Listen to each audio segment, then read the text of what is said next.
Hello students, so in our today's module we'll be discussing about the dicot leaf and monocot leaf. Fine, very simple and easy topics. Yesterday students we had discussed about the stem. Fine. So as you can see that the vertical section of a dorsoventral leaf through the lamina, it shows three main parts. Fine, first of all we have the epidermis, then we have mesophyll, and then we have vascular system. Now students, very important thing, this epidermis which covers both the upper surface, that is known as the adaxial epidermis, and the lower surface, that is the abaxial epidermis of the leaf, has a conspicuous cuticle.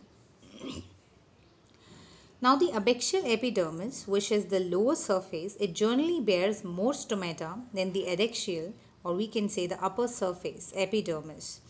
The tissue between the upper and the lower epidermis is called the mesophyll. Very important thing students. Now mesophyll which possesses chloroplast. So these are the structure students which possess the chloroplast. And you all know what is the function of chloroplast. It has a pigment that is known as chlorophyll, fine, which carry out the photosynthesis. And students, it is made up of parenchyma, fine. It has two types of cells. This mesophyll contains two types of cell. The first one we have is the Palisade parenchyma, and another one we have is the spongy type of parenchyma, right? Very important thing. Now, the axially placed Palisade parenchyma, it is made up of elongated cells which are arranged vertically and parallel to each other. Now the oval or round and loosely arranged spongy parenchyma is situated below the Palisade cells. So suppose we have these Palisade cells students. Now there are some oval shape or round shaped loosely arranged spongy parenchyma below these Palisade cells, right, and they extends to the lower epidermis. Now students, there are numerous large spaces and air cavities between these cells. I would like to show you the diagram. Fine. Now there are some air cavities which are present. Okay. Students, a vascular system includes vascular bundles which can be seen in the veins and the midrib. The size of the vascular bundles are dependent on the size of the veins, and the veins vary in thickness in the reticulate venation of the dicot leaves. I would like to show you the diagram first, students. Look here. This is the structure of the dicot leaf. See. So this is the adaxial epidermis. Fine. This is the adaxial epidermis. Then we had discussed that below this adaxial epidermis we have the Palisade. Fine, Palisade cells. Fine, this is the mesophyll.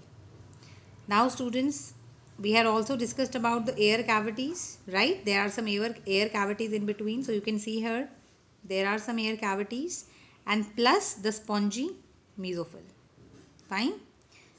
The Palisade mesophyll and the spongy mesophyll. You can see it has been clearly demarcated, students. And then the lowermost one we have is the abaxial epidermis, where you can see the more number of stomata. Fine. So it's very important thing. And in the middle you can see the vascular bundles, the bundle sheet. Fine. We have the xylem and plus we have the phloem. So these are the phloems. Fine. And this these are the xylems.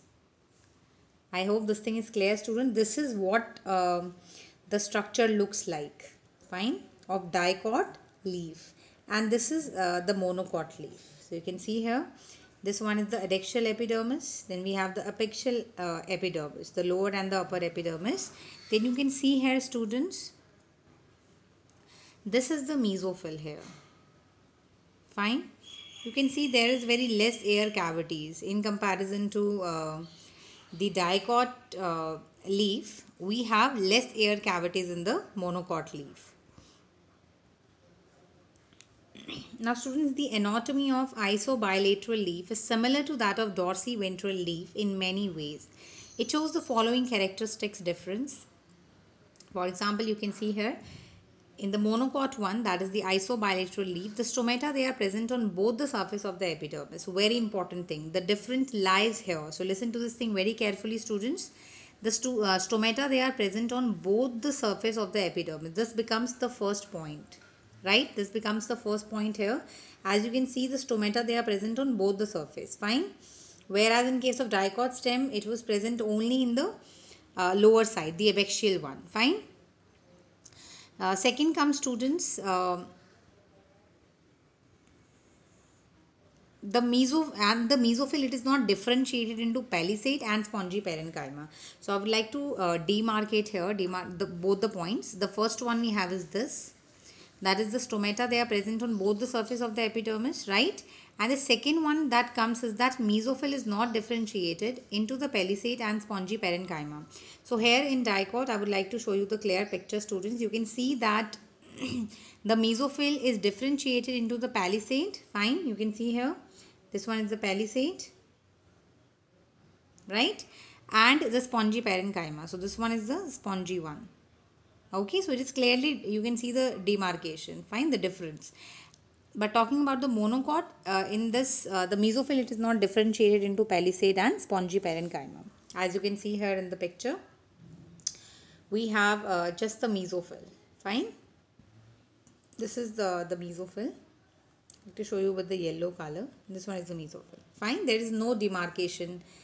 Now, students, in grasses, certain adaxial epidermal cells along the veins modify themselves into large empty colorless cells, and they are known as the bulliform cells, right? In certain grasses it happens, and especially the adaxial epidermis. Fine, the adaxial one, not the ebexial.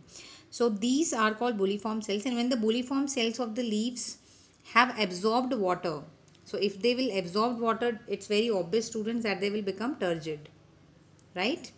And the leaf surface is exposed. So when they are flaccid due to water stress, they make the leaf curl inward to minimize the water loss. Very simple thing. Fine. Turgid is the condition when it will absorb water, and flaccid is the condition when it will reduce the water. Fine. So when water amount is will be less, so at that time the leaf, they basically show the curl inwards movement in order to minimize the water loss. Fine. And the parallel venation in monocot leaves is reflected in the near similar sizes of vascular bundles. Fine, as you can see here. So this is what the major difference is. Fine, these are the vascular bundles of in case of monocot leaf, students. Fine. So you can see here, this one we have is the xylem, right?